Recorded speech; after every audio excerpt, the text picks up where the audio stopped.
Vreme je kada plodovi paradajza, krastavca i paprike na otvorenom počinju da sazrevaju. Ovo povrće ne sazreva istovremeno, nego u dužem vremenskom periodu. Plodovi se beru iz dana u dan, onako kako sazrevaju.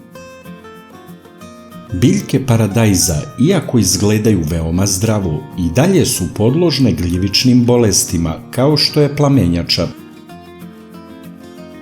Biljke krastavca se penju kod našeg vertikalnog uzgoja i izgledaju prilično dobro. Plodovi krastavca su počeli da se formiraju. I dalje je potrebno prskanje radi zaštite od bolesti. Ali sada više ne koristimo preparate kao što je plavi kamen i druge preparate koji imaju karencu. Sada samo pravimo rastvor sode bikarbone i prskamo jednom nedeljno, a posebno nakon svake kiše, jer vlaga pogoduje razvoju gljivičnih bolesti. 50 grama sode bikarbone se rastopi u 10 litara vode i prskamo povrće.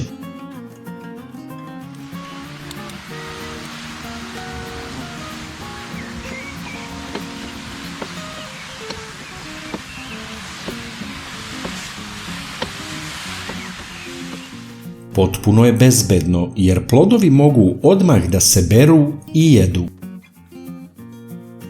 Soda bikarbona je jestiva, biorazgradiva i jeftina za upotrebu. Deluje kao fungicid tako što povećava pH vrednost na listovima i onemogućava razvoj gljivičnih infekcija. Prskanje se radi preventivno. Zapravo, soda bikarbona neće uništiti već postojeća gljivična obolenja, ali hoće stvoriti nepovoljne uslove za razvoj gljivica na listovima. Postoje insekticidi koji imaju karencu 3 dana, ali ako smo privrženi organskoj proizvodnji, onda treba znati da soda bikarbona štiti voće i povrće i od nekih insekata. Pa iako soda bikarbona nije tako jako sredstvo kao neka hemijska sredstva, iskusni vrtlari kažu da se efekti njene upotrebe na biljkama u vrtu ipak primećuju. Ipak postoji bezbedna alternativa. Mleko.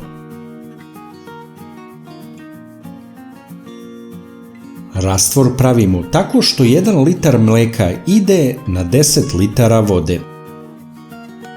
Prskamo povrće.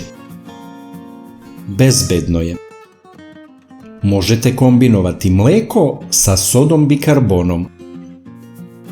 Jedne nedelje mleko, druge nedelje soda bikarbona.